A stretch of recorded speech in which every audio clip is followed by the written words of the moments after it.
It wasn't the first time she came home late, stinking of whiskey and perfume that didn't belong to her. And yet, every time, I told myself I wouldn't let it get to me. But this time felt different. She stumbled through the front door, laughing a little too loud for my liking, her high heels clicking on the floor like an alarm. My heart sank, that familiar pit of dread opening up in my stomach. "You're late," I said, not even trying to hide the irritation in my voice. Her name was Jessica, Jess to most people, but I called her Jess, my wife of 5 years. The woman I thought I knew. The woman I trusted, who promised she'd always be there, only to return from God knows where at 3 a.m., reeking of alcohol and something else I couldn't place. "Shut up, Alex," she slurred, swaying against the doorframe like she couldn't stand on her own. "Stop being such a buzzkill. I had fun tonight." I didn't know what she had been doing or with who, but I wasn't stupid. This wasn't just a normal night out with friends. This was something else. She'd been gone for hours, long past the time she said she'd be back. And then there was the thing I couldn't ignore, the thing that would stick with me for the rest of my life. As I moved closer to help her, I reached out, trying to steady her, and that's when I noticed it. No underwear. My hand froze on her dress, and I stepped back, almost dizzy from the realization. She wasn't wearing any underwear. The anger started to bubble, but I held it in. It wasn't the first time I'd found clues like this. I'd ignored the signs, hoping they meant nothing. I helped her to the couch, trying to keep my face neutral. Inside, everything was crumbling. "What the hell is going on with you, Jess?" I asked, my voice quieter now, barely above a whisper. "Why are you acting like this?" She slumped down, her eyes blurry with the booze, but there was something more in them, a coldness, an edge I hadn't noticed before. "Oh, please, don't be such a drama queen," she muttered, brushing me off. "I'm fine, Alex. You're just mad because you can't keep up." There it was. The deflection. The lie. The wall she put up whenever things got real. And I, the fool, kept buying it. But this time, it was different. I wasn't going to let it slide. Something inside me snapped. The mix of confusion, betrayal, and that nagging gut feeling told me I needed answers. I couldn't let this go. Not again. I watched her closely as she sprawled on the couch, her words blurring together, her attempts to change the subject growing more frantic as the night wore on. She wasn't even making sense anymore, the alcohol clouding her speech, but I could see it in her eyes, the lies were getting harder to hide. I needed to know who she was with. Who had she been out with tonight? It wasn't just some random night out. I could feel it in my bones. After she passed out on the couch, I grabbed my phone. I didn't want to do this, I didn't want to be this guy. But I couldn't ignore the truth anymore. I hired someone. Someone who could find out exactly what I needed to know. Who was she sleeping with? Who was she betraying me with? I wasn't going to let it slide. Not this time. Not when everything inside me screamed that she was hiding something more than just a few casual drinks. I could already feel the weight of the decision I had made. There was no going back from this. I wanted answers. And when I got them, I would make sure I didn't let her get away with it. But for now, I had to wait. Watch. And gather the evidence that would prove once and for all that I wasn't just paranoid. That I wasn't crazy. I wasn't just the husband left at home wondering what went wrong. I was a man who had been lied to, manipulated, and made a fool of. And this was the beginning of something I couldn't ignore anymore. No more pretending everything was fine. No more denying the truth. Jess was going to regret this. And I was going to make damn sure of it. The pieces were falling into place, and it was time to put the puzzle together. The man she had been with, the one who had been feeding her lies and taking her away from me, was about to be exposed. I couldn't sleep that night. Not after what I'd seen. I stared at the ceiling, my mind racing, imagining all the worst-case scenarios. I couldn't shake the image of her, drunk and distant, stumbling into the house with that damn smirk on her face, as if everything was normal. But it wasn't normal. I could feel the heavy weight of everything she had hidden from me, the lies, the betrayal, the secrets. The next morning, Jess woke up late, her head pounding from the alcohol, but she still tried to act like nothing had happened. As if her unexplainable behavior the night before hadn't sent me into a spiral of fury. She shuffled into the kitchen in a robe, avoiding my gaze. "Good morning," she said, her voice a little too cheerful, too forced. I didn't respond at first. I needed to calm down, keep my emotions in check for just a little while longer. I had a plan now. I wasn't going to let her weasel her way out of this again. She wasn't going to get to play the innocent victim. Not this time. I busied myself with coffee, pretending to be absorbed in the mundane tasks, letting the silence stretch between us. But it felt suffocating. The tension was unbearable. Every movement she made seemed to scream her guilt, and I could feel my heart pounding in my chest, urging me to say something. To do something. But instead, I stayed silent, letting her hang herself with her own words. "So," she said after a long pause, as if she suddenly remembered something. "What's your problem, Alex? You've been in a bad mood for days. It's really starting to annoy me." That did it. Her nonchalant attitude was like a slap in the face. I turned to face her, my fists clenched.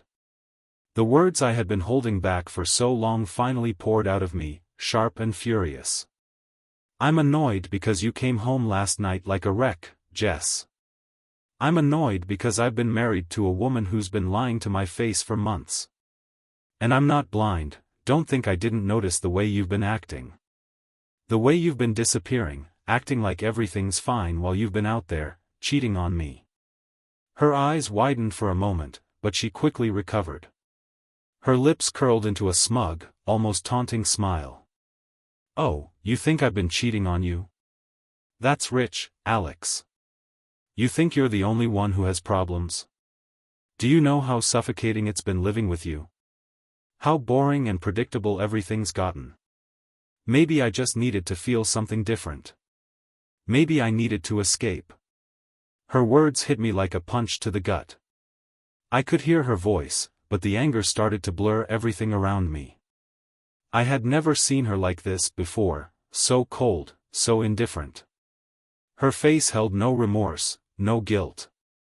She was acting like the victim, like I was the one who had done something wrong. I swallowed hard, forcing myself to take a breath before I said anything more. "You've been sleeping with someone else, haven't you?" I asked, trying to steady my voice. "I saw the way you came home last night. No underwear, Jess. You're not even trying to hide it anymore." For a moment, she didn't respond. Her eyes flickered, just for a second, before she took a deep breath and let out a laugh that felt hollow. "Really? That's what this is all about? You're going to base all of this on a stupid assumption about my underwear?" she scoffed, rolling her eyes as if I were the one being ridiculous. "If you think I'm going to stand here and justify myself to you, Alex, you're out of your damn mind. You've been boring. Dull. And I needed something more. It's not like you were giving me anything." I felt my hands tighten into fists, my jaw clenching so hard I could hear my teeth grind. She wasn't even ashamed. She wasn't even sorry. It was like she had been waiting for me to catch on so she could finally say all the things she had been holding in. "Well, you can keep blaming me, Jess, but the truth is, I've seen the signs. I knew something was off. I hired someone to follow you. I know who he is. I know everything." Her face went pale, the color draining from her cheeks as if the words had just hit her with the full force of reality. For a second, I thought she might break. I thought maybe this was it, the moment when her walls would come crumbling down, and I would see the remorse I had been waiting for. But then, just as quickly, her expression hardened again. She crossed her arms over her chest, almost as if she were daring me to say more. So what? You think you can control me with some investigator? You think you can make me feel guilty by playing detective? I'm not trying to control you, Jess, I said, my voice thick with bitterness. I'm trying to figure out how much longer I'm going to let you treat me like a fool. There it was, the breaking point. I couldn't keep pretending anymore. My trust was shattered, and with it, everything we had built together was gone. It wasn't just the affair. It wasn't just her betrayal. It was the way she looked at me, the way she dismissed my feelings, the way she seemed to enjoy every moment of my pain. I don't know who you are anymore, I said, my voice shaking. I don't know what happened to the woman I married, but she's gone. And I don't think I can keep doing this. I can't keep living in a lie. Jess didn't say anything after that. She just stood there, arms crossed, staring at me with cold indifference. I turned away, walking out of the kitchen and out of the house, needing to escape, needing to breathe. In that moment, I realized that this was the end. There was no coming back from this. No fixing what was broken. My marriage, my trust, my love, they were all gone, and I couldn't do anything to bring them back. And deep down, I knew the hardest part wasn't even the betrayal, it was the fact that she never cared enough to fight for us. I left her standing in the kitchen, cold and uncaring, like I wasn't even worth the effort of a real fight. I slammed the door behind me as I stepped outside, not bothering to check if she followed me. I didn't want to see her face anymore, not the one that I had spent years loving, not the one that had become a stranger. The cold air hit me like a slap in the face, and I breathed it in deeply, trying to clear my head. The anger was still there, simmering under the surface, but something else was growing inside me too, something darker, something more dangerous. I couldn't deny it. I had been hurt. But more than that, I had been humiliated. And I wasn't just going to let that slide. I pulled out my phone, the one thing I had held onto in all this mess. I needed answers. I needed to see it all laid out in front of me, the truth, the evidence, the person who had dared to take what was mine. The detective I'd hired had been working on it for days, gathering information, making sure I had everything I needed. But now it was time. Time to take control. As I waited for the private investigator's call, I thought about the man Jess had been seeing. The bastard who had made her feel like she was worth something. He didn't know who he was messing with. He thought he was some kind of hero in her eyes, some kind of escape from the mundane life she claimed she couldn't stand. But all he was a fool. A fool who didn't know the kind of fury he had awakened. The phone rang, and I answered it on the first ring. I have the information, the investigator said, his voice low and professional. He didn't need to say much more. I was already prepared for what I was about to hear. But even so, it hit me like a punch to the gut. His name's Ben. Ben Lawson, the investigator continued. He's a colleague of hers.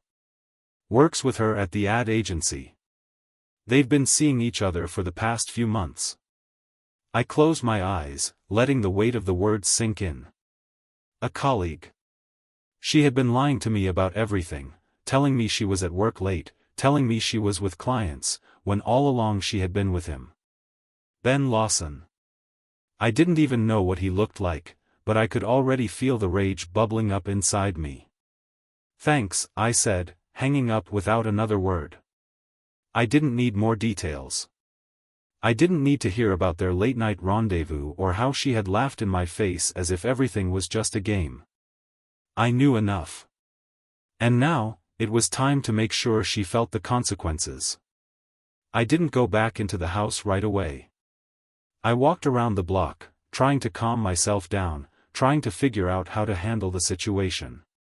The more I thought about it, the angrier I got. How could she do this to me? How could she betray me so completely, so carelessly? Eventually, I found myself standing in front of Ben Lawson's apartment. The building was nice, too nice, if you asked me. I had imagined him living in some shabby little place, not this upscale monstrosity. But here he was. Living in a place that screamed success, while I had been the one toiling away in the background, believing we were building a life together. I rang the bell and waited. A part of me hoped he wouldn't be home, that I could just leave and forget this entire nightmare. But another part of me wanted to see him face to face. Wanted to make him understand just how much damage he had caused. The door opened, and there he stood, Ben Lawson. He wasn't exactly what I had expected. He wasn't some slick, smooth talker, not some professional player. He looked like a guy who was too busy to care about anyone else, his eyes tired, his posture stiff. "What the hell do you want?" he asked, his voice dripping with annoyance. I didn't waste any time. I shoved him backward into the apartment, slamming the door behind me. I didn't care if I looked crazy. At that moment, all I cared about was making him feel the same panic, the same fear that I had felt when I realized what Jess had done to me. "I want you to know something," I growled, closing the space between us. "I want you to know exactly what you've done. You've taken everything from me, my trust, my peace, my damn dignity, and for what? A woman who can't even be honest about where she's been at night?" Ben looked unfazed, almost bored, like he had seen this kind of thing before. Maybe he had. Maybe I wasn't the first guy to show up at his doorstep, demanding answers. But this wasn't just about me and Jess anymore. It was about sending a message. A message that this was not going to slide. "You're really not in a position to lecture me, man," Ben said, his voice growing more irritated. "I'm not the one who married a woman who can't keep her commitments." That was it. That was the moment I lost it. My fist collided with his jaw before I even realized I had moved. He staggered back, shock in his eyes, and then he finally seemed to grasp the gravity of the situation. But it was too late for him. I had already made my decision. I had already crossed that line. He swung back at me, but I was faster. I didn't care about the consequences. I didn't care about anything other than making him feel the pain I had felt for months. I tackled him to the floor, my hands wrapping around his throat, squeezing until I could feel his breath come in shallow gasps. "You'll never touch her again," I spat, my voice barely controlled. "And you'll never hurt anyone the way you've hurt me." Finally, I let go. I stood up, looking down at him as he struggled to catch his breath. He didn't say anything after that. He didn't try to argue. He knew he had lost. I walked out, leaving him there in that pristine apartment, a broken man. But it wasn't over. I still had to go back and face Jess. And when I did, she would know the price of her betrayal. She thought she could have it all, the affair, the lies, the games. But now, she was going to see what it felt like to lose everything. And I would be there to make sure she remembered it. I didn't go straight home. I couldn't. Every part of me was shaking, the adrenaline still coursing through my veins. I needed to get away, to clear my head, but there was no escaping the reality that had settled on my chest like a suffocating weight. Ben Lawson was nothing more than a coward, but Jess, she was the one who had betrayed me. She had let this happen. She had let him into our life, our home, our bed. I drove aimlessly, not caring about the direction, just trying to outrun the thoughts that kept clawing at my brain. But it wasn't enough. The images kept flooding in, the way she had looked at me the night before, the way she had lied without even a flicker of guilt. She had been so convincing, so manipulative, playing the part of the sweet, caring wife, all the while keeping secrets that twisted inside her like poison. Eventually, I found myself parked outside a bar, the neon lights flickering like a promise of temporary numbness. I didn't want to think about Jess anymore. I didn't want to think about anything. Just for a little while, I wanted to lose myself in the noise, the alcohol, and the anonymity of the crowd.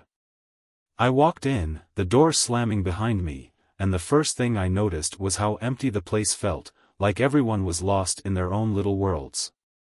The bartender barely looked up as I slid onto a stool, ordering a drink without saying much else.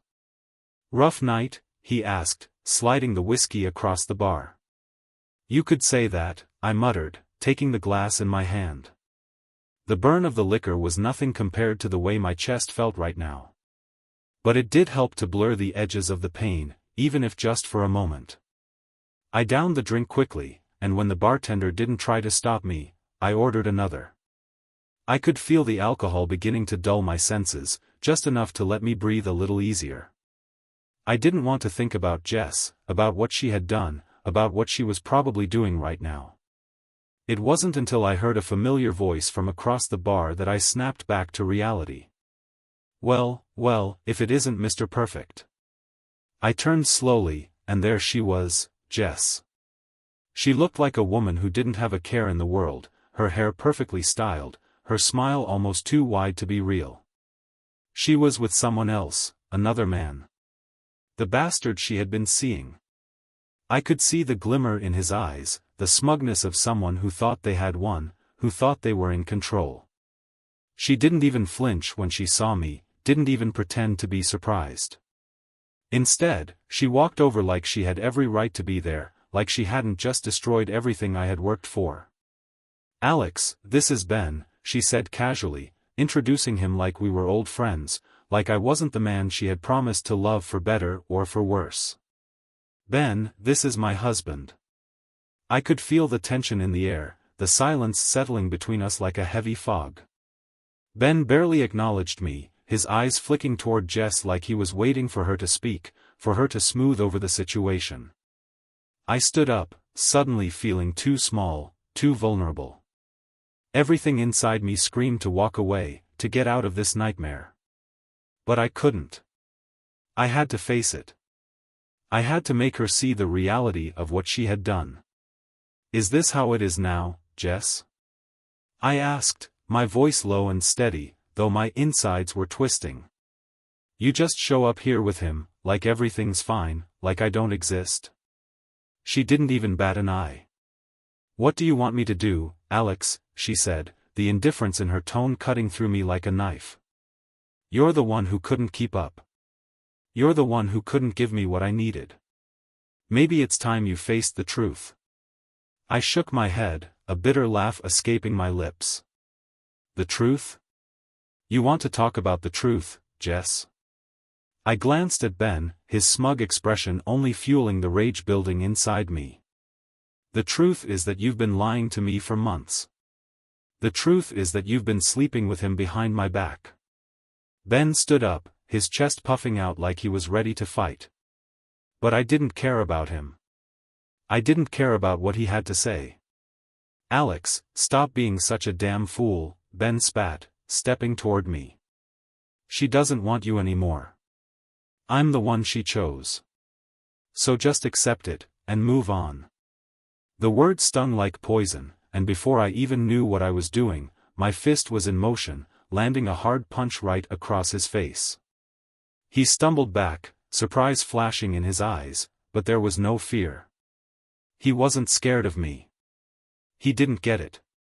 "Shut your mouth," I hissed, my voice breaking the silence in the room. "You don't get to speak like that.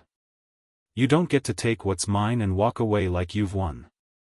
Jess was watching, her eyes cold, her lips pressed into a tight line. She didn't even flinch when I struck him. I don't think she cared anymore. Not about me, not about anything we had shared.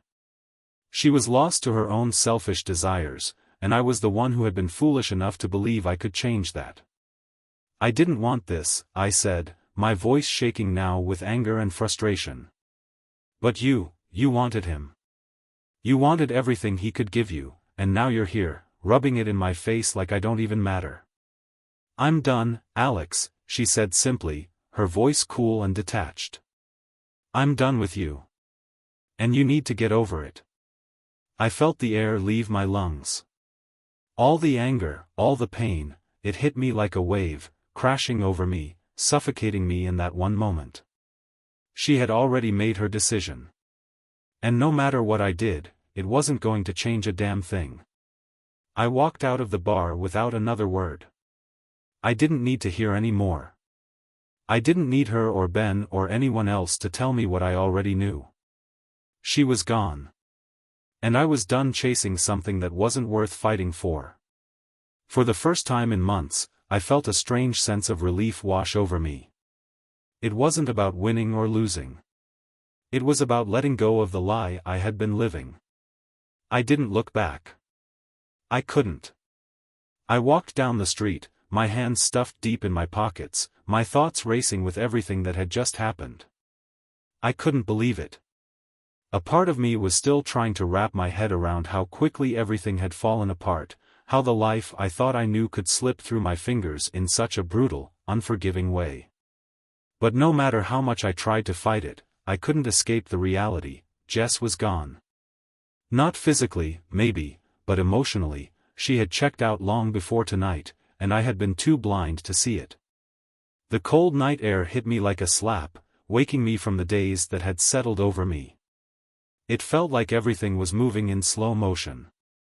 My steps were heavy as I walked aimlessly through the streets, but my mind was still locked on that scene, the way Jess had stood there, indifferent, while Ben practically dared me to fight back. She hadn't even flinched when I struck him.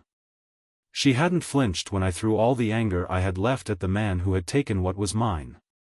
But maybe that was the point. Maybe I had been clinging to something that was never really there. Jess had checked out a long time ago, and I had been fooling myself into thinking there was a chance of fixing things, of making it right. I found myself standing in front of a park, the moon casting an eerie glow over the empty benches and winding paths. For a moment, I just stood there, staring into the darkness, feeling like I had nowhere to go. It felt like the world had stopped spinning, and I was stuck in some kind of limbo, unsure of what was next. I sat down on one of the benches, rubbing my hands together to ward off the chill that was starting to sink in. My phone buzzed in my pocket, but I didn't feel like answering it. I didn't care who it was. My thoughts were too tangled in everything that had just unfolded, too tangled in the mess I found myself drowning in. The screen lit up with a message. "Alex, I'm sorry for what happened tonight. I didn't mean for things to go this way. Can we talk?" It was Jess. I stared at the words, letting them hang in the air for a moment before I finally swiped to open the message. I don't know what I expected. Maybe an apology, maybe an explanation. But there was nothing there that could make me feel better. Not now. Not after everything she had done. I typed back quickly, my fingers trembling with the mix of anger and exhaustion. "Talk? What's left to say? You've already made your choice, Jess. You're gone. You've made sure of that." I hit send and stared at the screen, waiting for the reply that never came. She had probably already moved on to whatever was next, whatever new life she had crafted for herself with Ben. I didn't expect her to understand. I didn't even expect her to care. And yet, that message had somehow hit me harder than anything else. I tossed my phone back into my pocket and stared ahead, trying to focus on anything other than the ache that was growing deeper in my chest. The world around me seemed so quiet, so still. I wanted to scream, to throw something, but I didn't. Instead, I stayed seated on that bench, letting the cold seep into my bones, feeling the weight of the loss settle in. How had I missed it? How had I been so blind to everything? The signs were there, the late nights, the unexplained absences, the little things that didn't add up. But I had been too trusting, too wrapped up in what I wanted to believe. And now, here I was, sitting in the middle of nowhere with nothing but the remnants of a broken marriage and the bitter taste of betrayal in my mouth. I didn't know what to do next. What was I supposed to do when everything I had built, everything I thought I knew, had turned to dust? My phone buzzed again. I didn't even look at it this time. I knew it was Jess, probably sending another message trying to justify everything she had done, trying to make me feel like the crazy one for feeling hurt, for feeling betrayed. But I wasn't crazy. I wasn't the one who had destroyed everything. She was. She had made her bed, and now she had to lie in it. I stood up abruptly, the cold air cutting through me like a sharp blade. I needed to get away from this park, away from the thoughts that were spinning in my head. I couldn't sit there anymore, couldn't let myself drown in the memories of what used to be. It was time to move forward, time to stop looking back at the wreckage Jess had left behind. As I walked away, my mind was a whirlwind of emotions. Anger. Hurt. Confusion. But there was something else too. Something that had been building in me since that moment when I had seen her with Ben, that raw, unfiltered sense of strength. I wasn't weak. I wasn't broken. I was a man who had been betrayed, but I wasn't going to let that define me. I wasn't going to let her or him take any more from me. The sound of my boots hitting the pavement felt like a rhythm, like a pulse, a steady reminder that I was still moving, still breathing, still alive. The world might have shifted beneath my feet, but I wasn't going to let it swallow me whole. I had control over my next steps. I had control over my future. And for the first time in a long time, that thought felt powerful. I didn't know what would happen next. I didn't know if Jess would come crawling back or if I would ever see Ben again. But one thing was certain, I wasn't going to wait around for her to decide what my life was going to look like. She had made her choices. Now, I was going to make mine. And whatever those choices were, they were going to be for me. No more lies. No more games. Just me, moving forward. Alone, but stronger. I kept walking, the sound of my footsteps echoing through the empty streets. It was late, but I wasn't tired.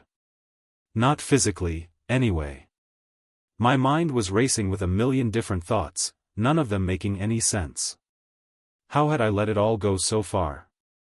How had I allowed Jess to tear apart everything we had, to tear apart who I was?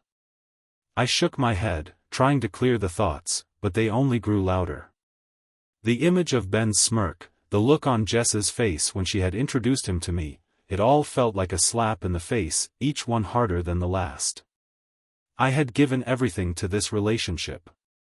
I had loved her with all of my heart, sacrificed parts of myself to make her happy.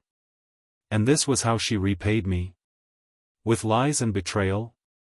I couldn't make sense of it. I couldn't make sense of her, of how she had gone from the woman I married, the one I promised to spend my life with, to someone who could look me in the eye and deny everything, to someone who could casually destroy everything in her path without a second thought.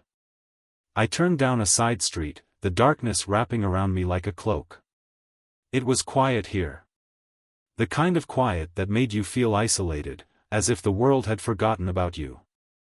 I liked it.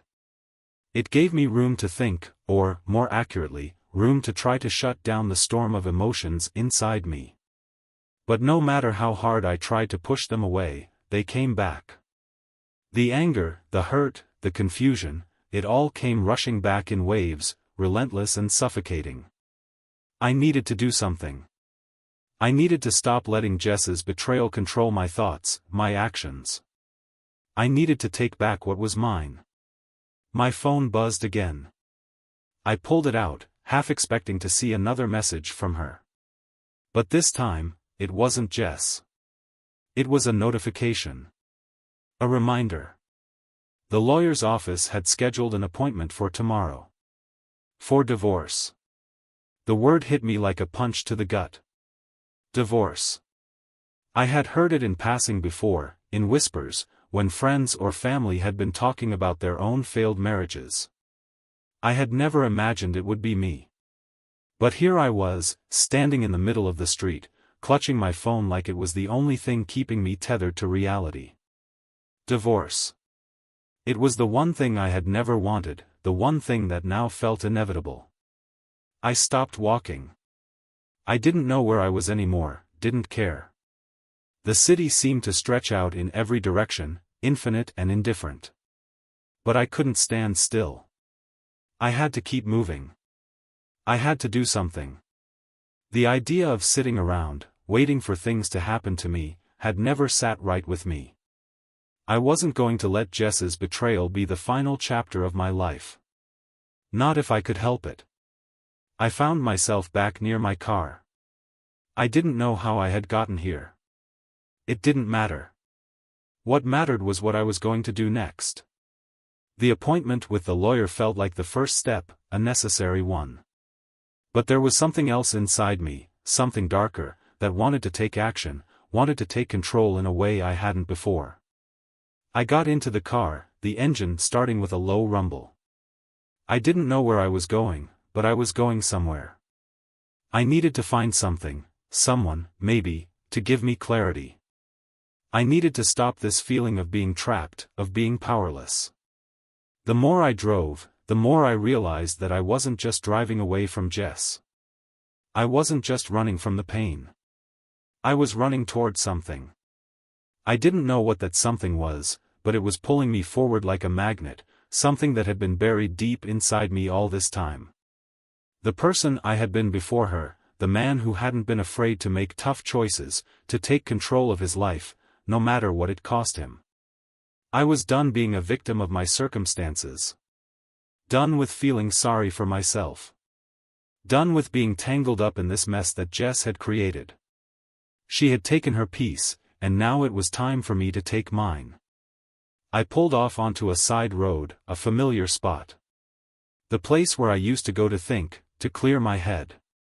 I parked and got out of the car, letting the cold air hit me again, feeling it pierce through me like a reminder that I was still alive, still breathing, still capable of making decisions. I stood there for a while, just breathing, letting the night wash over me. The stars above seemed distant, cold, and indifferent, but they were there. I wasn't alone. I wasn't alone in this, even if it felt that way. The silence was broken by the sound of my phone buzzing in my pocket again. I didn't need to check it. I knew it was Jess. I knew what she would say, she would apologize, she would beg me for another chance, for forgiveness. But what could she possibly say that would change anything? What could she say that would make me forget how she had shattered me? I took out the phone and silenced it, letting it fall back into my pocket. I didn't need to hear her words anymore. I didn't need to hear anything from her. The decision had already been made. The marriage was over. It didn't matter what she said, it didn't matter what excuses or explanations she gave. The truth was clear. I was done. I climbed back into the car and started it up again. This time, I didn't drive aimlessly. This time, I knew where I was going. I wasn't running from anything anymore. I was running toward my own freedom, toward reclaiming my life. I didn't know what tomorrow would bring. I didn't know how much harder things would get before they got better. But what I did know was that this was the turning point. This was the moment I stopped being a victim of my circumstances and started making choices that were for me, and no one else. And that, in the end, was the only thing that mattered. I didn't know how long I had been driving when I finally saw the lights ahead. A small diner, open 24/7. The neon glow from the sign bled out into the street like a lifeline, offering a brief moment of normalcy in an otherwise chaotic night. I didn't need to eat. I wasn't even hungry. But I needed something, anything, to keep my mind from spiraling further into the abyss. I parked, the gravel crunching beneath the tires as I turned off the engine. The bell above the door jingled as I stepped inside, and the warm, greasy scent of coffee and fried food immediately hit me. It was quiet, except for the hum of a jukebox in the corner and the soft clink of silverware. The place felt like an island, a refuge from everything I had left behind, a brief escape from the world that had just crumbled around me. I slid into a booth in the corner, far away from the few other patrons scattered across the diner. The waitress came over with a smile that seemed forced, probably tired from the late hours, but at least it was real, nothing fake, nothing that hid the truth. She took my order, though I wasn't sure what I even wanted. Coffee, probably. Something warm, something steady. As I waited, I let my eyes wander around the room. My mind kept replaying the scene with Jess, with Ben, and everything that had led up to it. I could still feel the sting of betrayal, but it wasn't as sharp as it had been earlier. It was turning into a dull, almost familiar ache now, one I could almost tolerate. Almost. I wasn't sure how long I had been sitting there when the door jingled again. A man walked in, his face familiar but his presence, unfamiliar.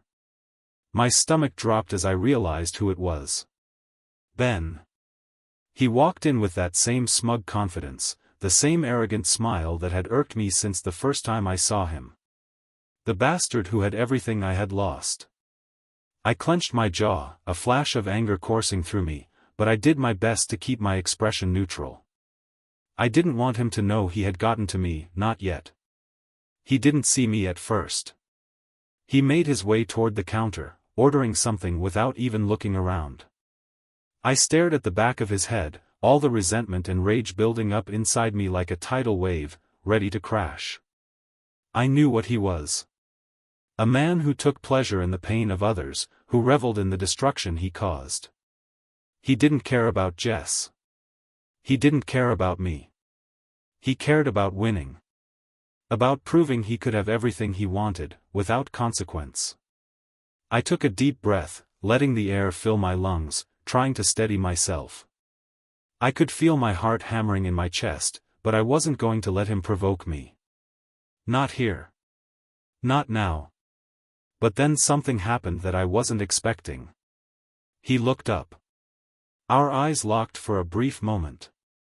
For just a fraction of a second, I saw something in his gaze that made my blood run cold. It wasn't fear. It wasn't even guilt. It was something else, something darker. A quiet realization that he wasn't as untouchable as he thought he was. I didn't know why I felt it.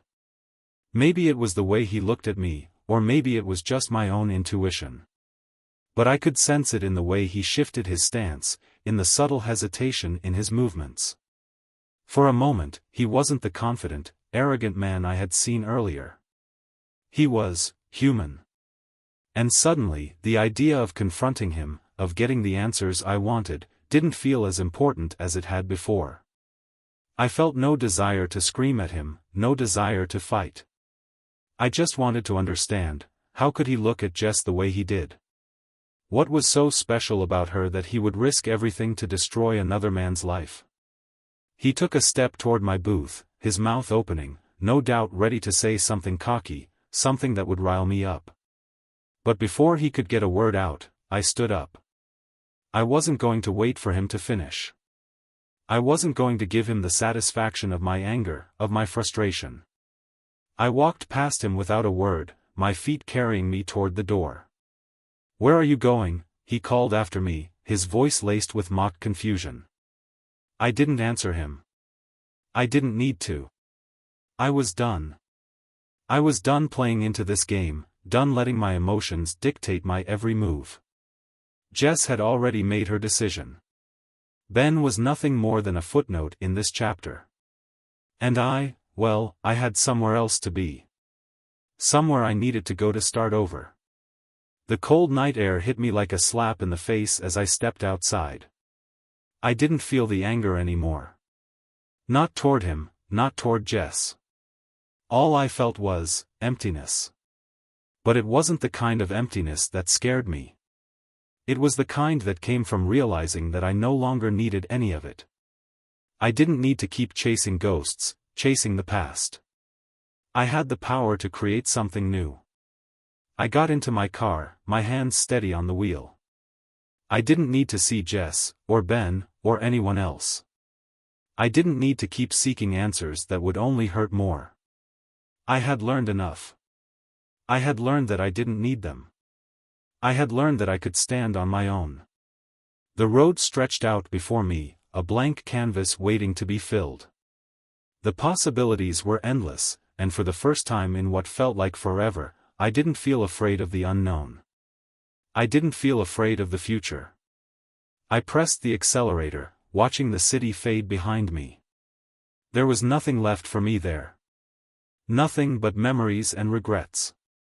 And as the miles stretched on, I realized that those were things I didn't need to carry anymore. It was time for me to move forward. And this time, I wasn't looking back. I drove for hours, the night swallowing up everything in its path.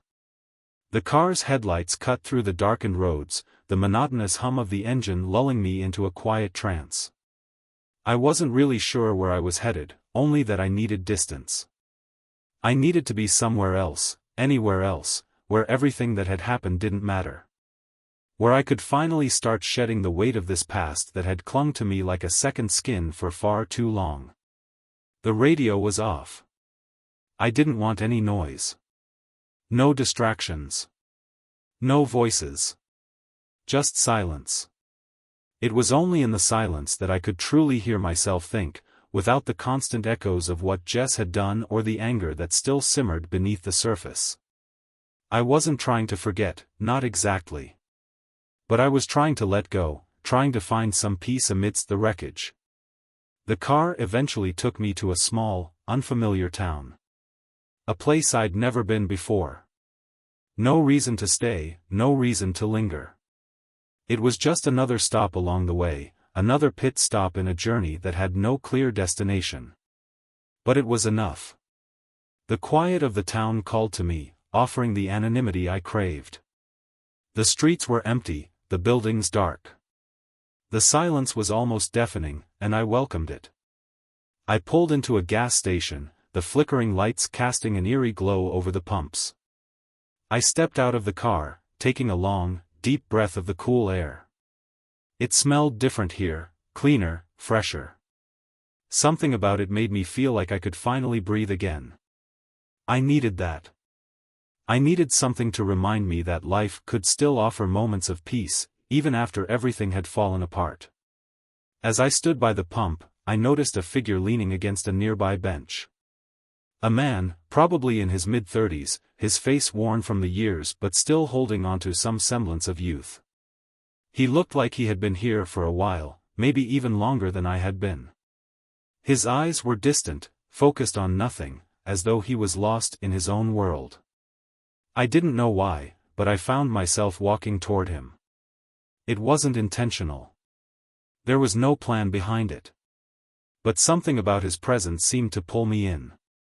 Maybe it was the way he seemed detached from everything around him, the way his eyes mirrored a kind of emptiness that I felt in myself.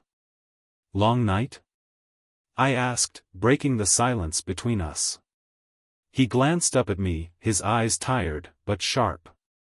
Something like that. I stood there for a second, unsure of what to say next. But he didn't wait for me to come up with another question. "Trying to outrun something, huh?" he said, his voice low, almost like he was talking to himself. The words hit me in a way I wasn't expecting. I had been running for hours. Running from Jess. Running from Ben. Running from the pain that had carved itself into my soul. And yet, here was this stranger, cutting through the noise, speaking a truth I hadn't wanted to face. "Maybe," I replied, the word escaping me without thought. "Maybe I'm just trying to figure out what's next." He nodded, his face unreadable. For a moment, neither of us spoke. The only sound was the occasional whoosh of a passing car or the faint whistle of wind through the trees. It felt like we were two people who had been dropped in this moment, this random intersection of our lives, for a reason neither of us understood. "I get it," he said finally, his voice rough. "Sometimes you just need to leave everything behind, to find a new place where no one knows your name. Where you can be someone else for a while." I didn't know why, but his words struck a chord with me. Maybe it was the way he spoke, like he had been where I was. Like he had lived through something that had torn him apart and left him wondering if he could ever feel whole again. Maybe he had. Maybe we all had. "I don't know if I'm running or if I'm just lost," I admitted. "I thought I had it all figured out. I thought I knew what my life was supposed to look like. And then it all fell apart." The man looked at me for a long moment, as though sizing me up, before he stood up slowly, stretching his legs. It's hard, man. When someone you trust, someone you love, tears everything down like that. It leaves you with a hole. A hole you can't fill, no matter how hard you try. I stared at him, feeling like his words had just peeled back the layers of my own grief. I hadn't even realized how much I was carrying until he said it aloud. The hole. The emptiness. It was there, wide and deep, and no matter how much I tried to fill it, nothing seemed to work. Jess had taken a part of me with her when she left, a part one wasn't sure I could ever get back. Yeah, I said quietly, my voice thick with emotion. I don't know if I can ever get over it. The man took a step toward me, his face softening, though there was a sadness in his eyes that mirrored mine. You don't have to get over it, man. You just have to keep going. Keep living. Keep moving. Because one day, the hole won't feel so big anymore. It'll shrink, and you'll realize that you're still here. Still breathing. Still moving forward.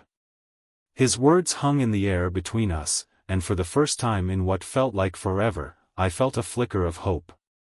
It wasn't much, but it was enough.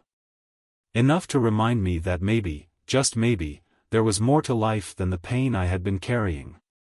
Maybe there was a way forward, even after everything had shattered.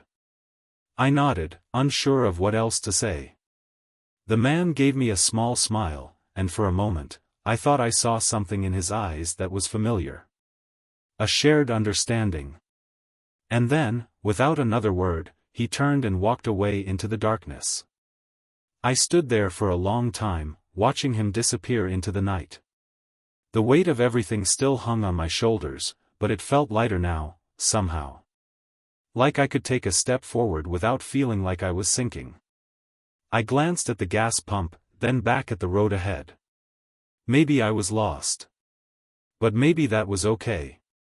Maybe the road wasn't about finding answers, but about moving forward, even when you didn't know where it was leading. With that thought in mind, I got back into my car and started the engine. The road stretched out before me, endless and uncertain. And for the first time in a long while, I felt like I might be ready to face whatever came next.